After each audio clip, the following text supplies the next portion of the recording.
penyampaian informasi ke Pemda sini itu mesti masif. Mesti masif ya.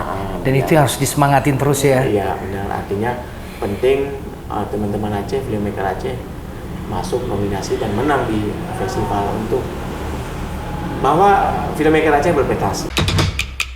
Education, knowledge, books review, inspiration, interview. Hendra Syah Official. Salam sahabat semua, ketemu lagi di program Sebuku Inspiring Like a Book. Dan kali ini saya dengan senang hati memperkenalkan sahabat lama saya, Faisal Ilyas, kepada Anda untuk mendengarkan bincang-bincang saya dengan Faisal. Faisal adalah ketua dari Aceh Documentary, sebuah lembaga yang mengedukasi dan memberikan penguatan kapasitas untuk anak muda di Aceh untuk lebih dekat dengan produksi film dokumenter dan yang lainnya. Dan kita akan tahu banyak juga apa saja yang dilakukan oleh Faisal dan timnya, terutama Aceh Documentary, dalam rangka mengembangkan bakat dan semangat anak muda di Aceh. Untuk itu, dengarkan perbincangan saya bersama Faisal Ilyas. Halo, assalamualaikum warahmatullahi wabarakatuh. Sahabat semua, ketemu lagi di program Sebuku Inspiring Like a Book, tentu saja di channel Hendra Saputra. Dan kita kali ini akan ngobrol dengan salah satu sosok yang sudah banyak sekali aktivitasnya di dunia kreatif, terutama bagaimana mengembangkan hal-hal yang unik di suatu tempat untuk kemudian diproduksi menjadi sebuah film. Sahabat semua, industri film tentu saja sebuah industri yang cukup menarik, terutama di Indonesia. Apalagi pasca Indonesia sedang mengalami bonus demografi sekarang, maksud saya, di 10 tahun mendatang.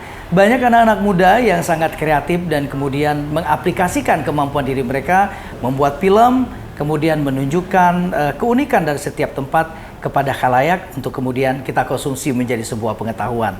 Dan kita akan bicara dengan Ketua Aceh Documentary. Beliau adalah sahabat saya, Faisal Ilyas. Langsung saja kita sapa. Assalamualaikum Faisal. Waalaikumsalam warahmatullahi wabarakatuh. Lama nggak ketemu ya? Ini kita terakhir ketemu 12 tahun yang lalu. Iya. Jadi teman-teman, saya dan Faisal ini pernah bekerja di satu tempat dan sama-sama juga mengedukasi masyarakat ya, di program itu. Dan terima kasih kepada lembaga yang sudah mempertemukan. Kemudian 12 tahun nggak ketemu ya, saya cukup lama.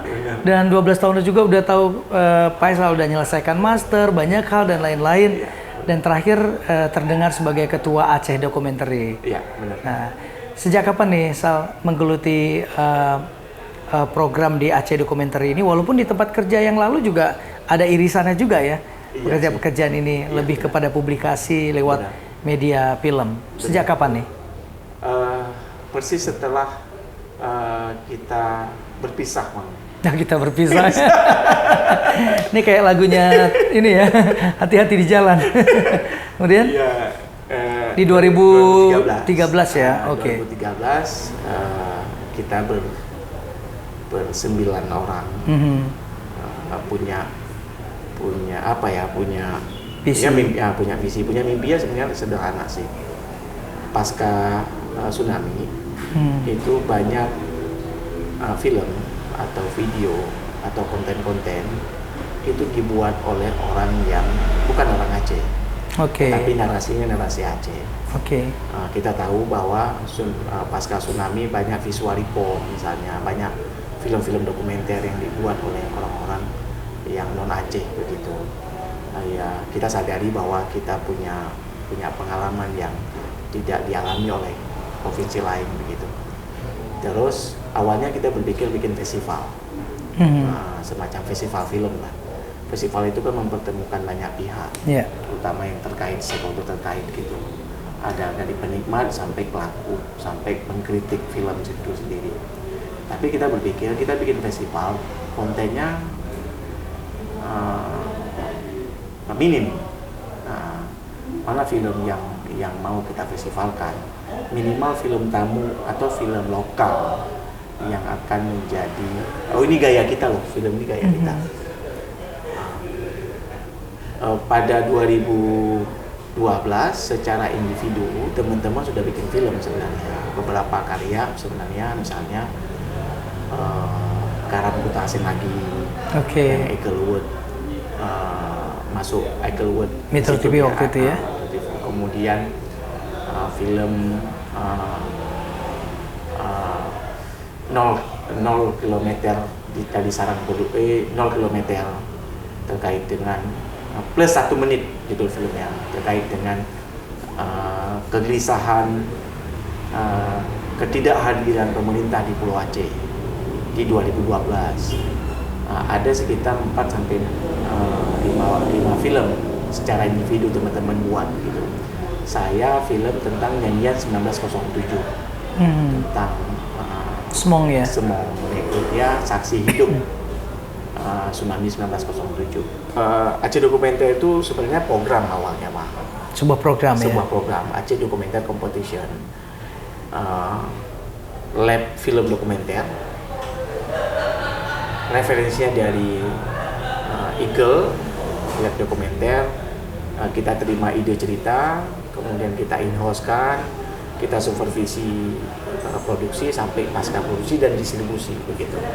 Kami kira ini cukup efektif, Pak, untuk melahirkan film dan sutradara baru di Aceh begitu. Karena memang mimpi besar di 2013 itu bagaimana memperbanyak sutradara, memperbanyak filmmaker, kemudian dan ada karya gitu. Kemudian 2013 mendapat dukungan dari teman-teman seniman yang senior lah ya, yang tergabung di asosiasi dewan-dewan kesenian Pak, asosiasi seniman. Terus 2014 berjalan, 2015 kita berjalan hal yang serupa gitu. 2015 kita inovasi atau tambah program Aceh Dokumenter Junior itu untuk teman-teman SMA.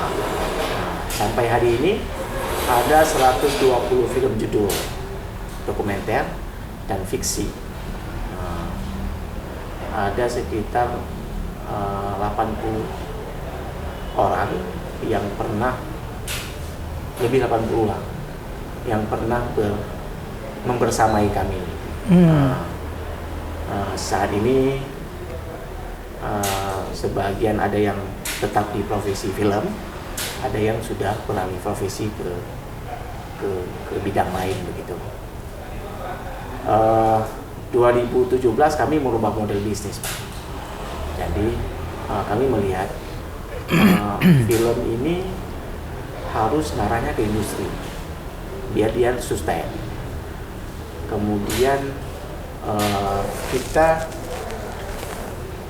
mendapat manfaat dari program-program social planner yang kita lakukan selama ini.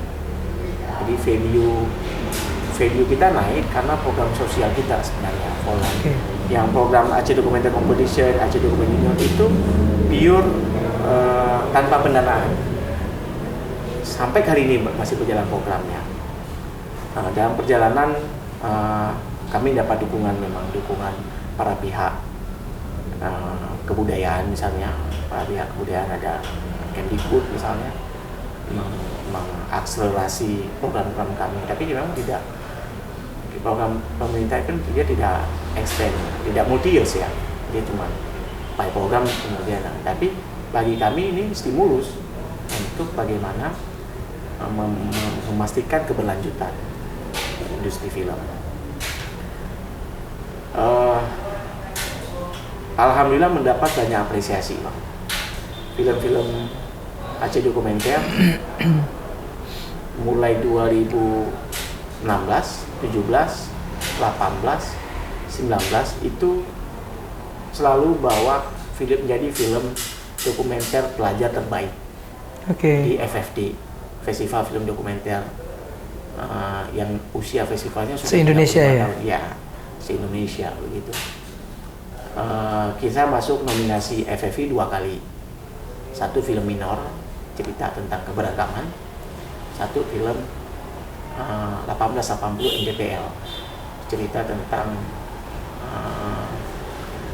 orang trans di Aceh Tengah. Kena TNGL lah, dan jadi cerita petani kopi lah. itu masuk nominasi. 2020 Piala Maya kami bawa pulang untuk kategori film pendek. Begitu. Saya melihat memang 10 tahun terakhir ini gelombang baru, Bang. Gelombang baru film di Aceh. Kalau kami bilang new wave, gimana? New wave, gelombang baru film di Aceh. Dan terbukti semakin banyak pelaku hari ini, semakin kreatif lah. Hanya challenge teman-teman adalah di mendapat akses modal atau akses uang secara berkelanjutan untuk berkarya gitu. Film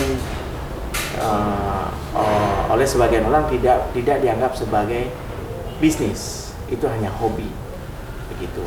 Tapi semakin kembali kan semakin beda. Faisal, kalau kita lihat pertumbuhan yang bagus ya 10 tahun belakang Aceh Documentary menstimulus juga kan anak-anak muda, tadi ada yang junior juga untuk bisa berkarya, bukan saja untuk mencari sebagai pemenang ya, tapi memberikan kontribusi, mengabarkan kepada dunia tentang apa yang menarik di Aceh juga dari akses informasi dan juga dampak-dampak barangkali lingkungan seperti tadi TNGL dan lain-lain. Nah, gimana nih caranya menjaga stimulus teman-teman anak-anak muda itu? Karena kan kita tahu kalau pembuatan film itu kan sangat dekat dengan budgeting ya. Ada uangnya, ada produksi dan lain-lain. Nah, sementara tadi sudah 180 lebih film, sebagian besarnya banyak juga yang tidak didanai gitu.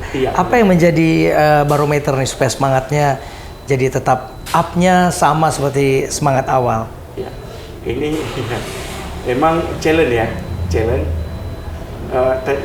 Tantangan transformasi teman-teman komunitas ke industri itu juga challenge, Pak.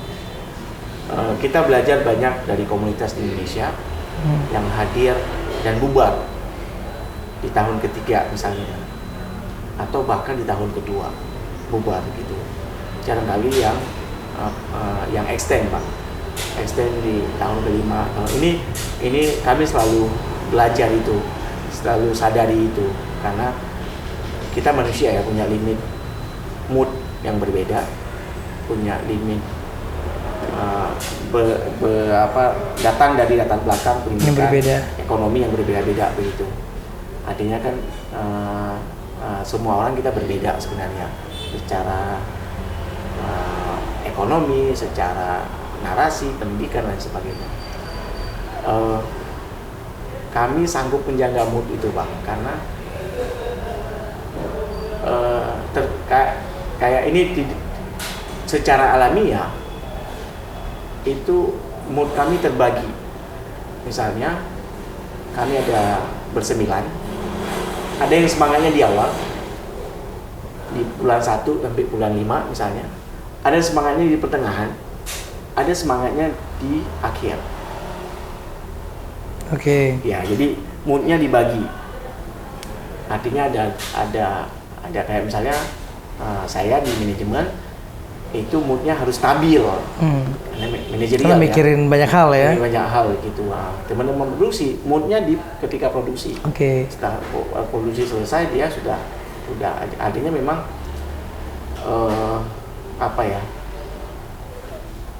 harus sama-sama kita harus legowo. Harus legowo, kemudian pun ada tim kita, misalnya tim produksi yang di luar layar kita, kemudian dia tidak mau membersamai kita, ya it's okay, nggak masalah begitu. Artinya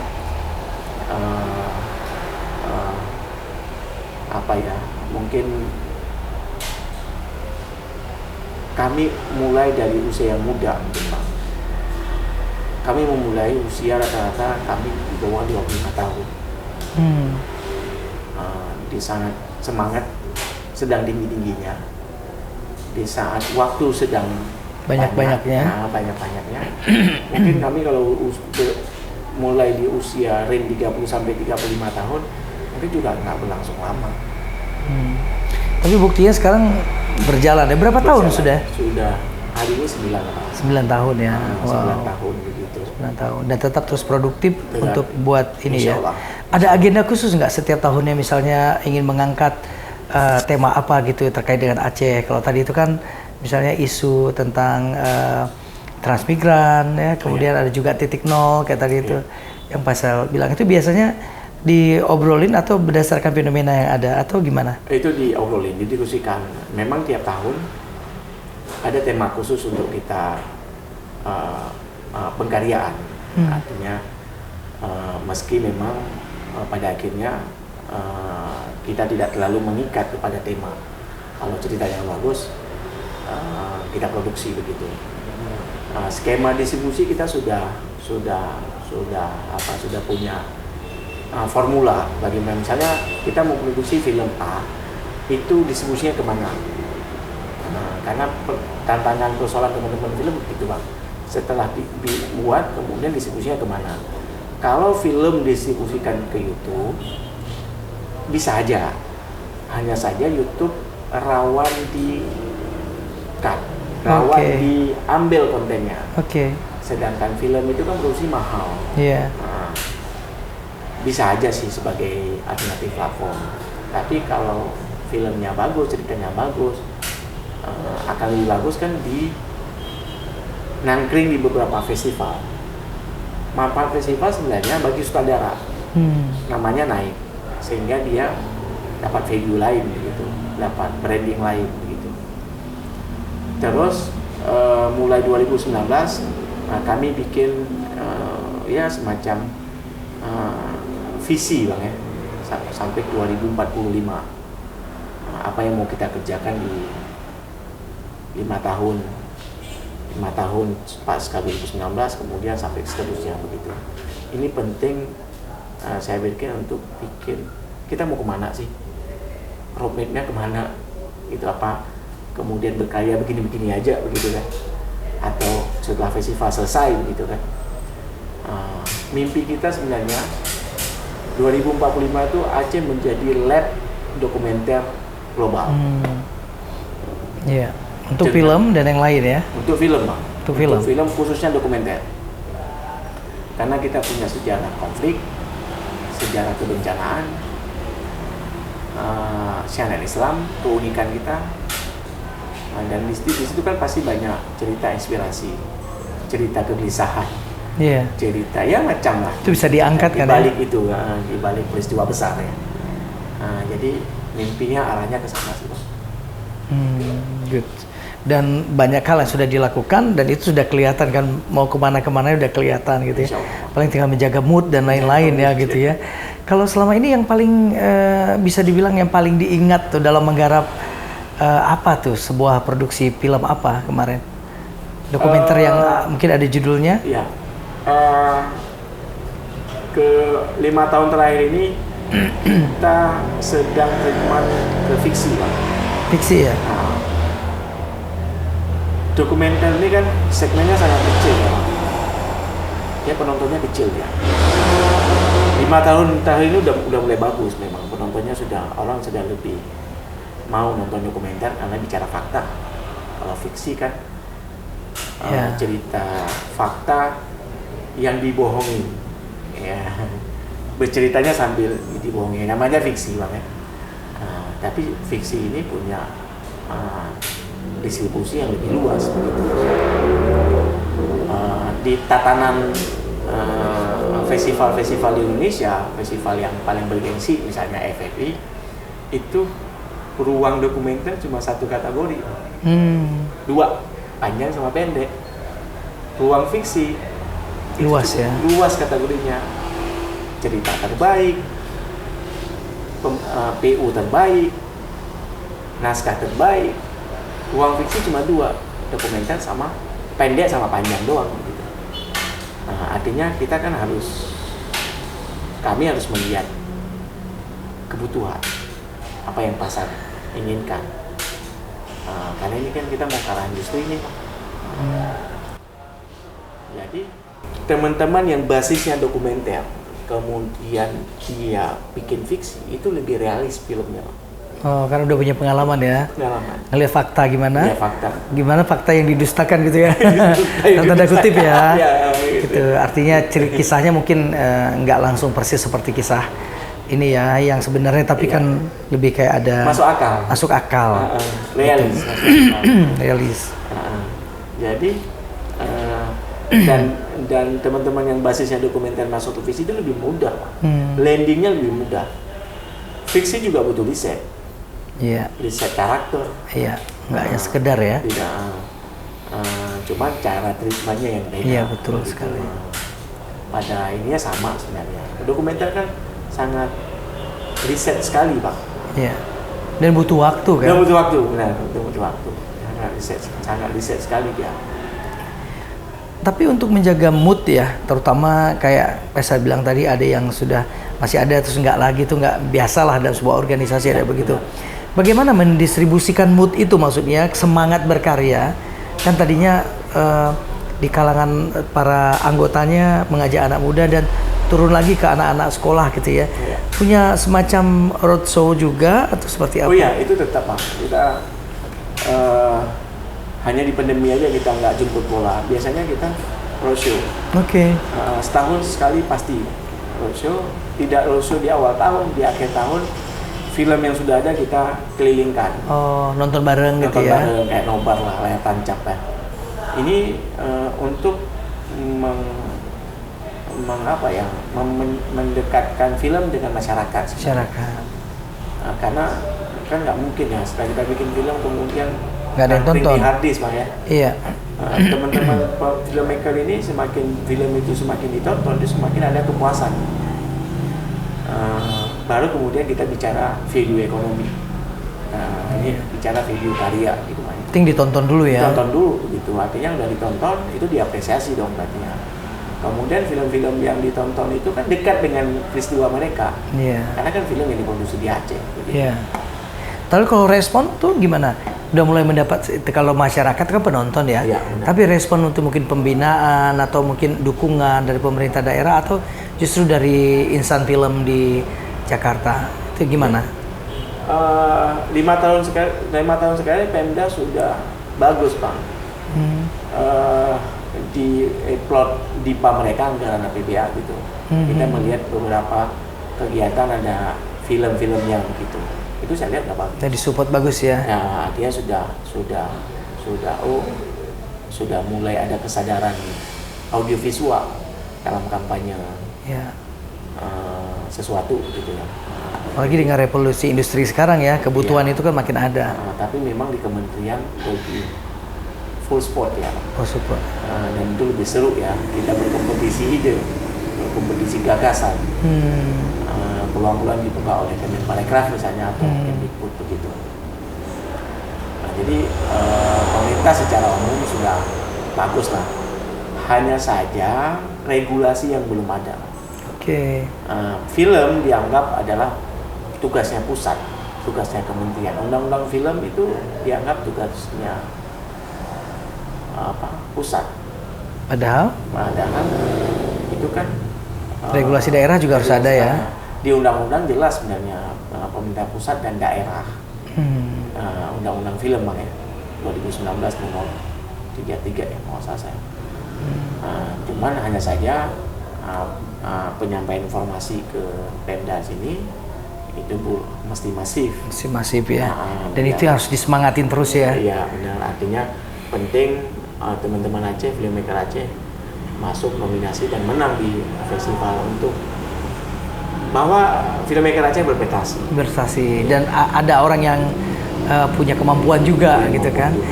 Oke, sebelum kita closing apa nih saran atau harapan Faisal tuh kepada anak-anak muda yang nonton supaya punya semangat buat film atau punya passion di dunia film supaya tidak berhenti dan mungkin bisa kolaborasi, mencari teman, berkontribusi kemana-mana supaya akhirnya menemukan juga tuh circle-circle yang dimaksud itu. Iya benar.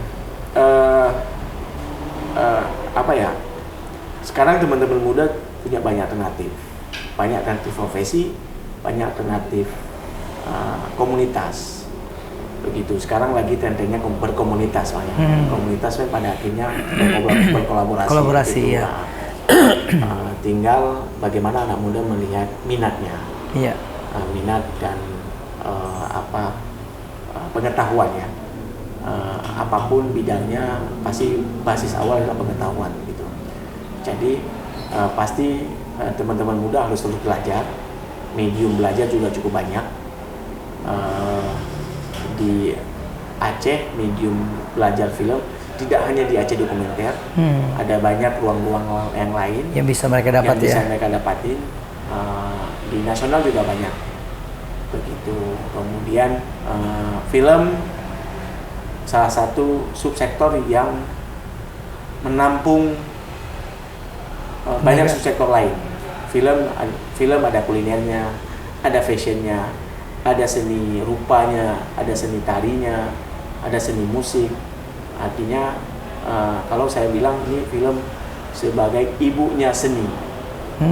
Artinya serapan tenaga kerja Cukup banyak juga ya. Banyak, begitu.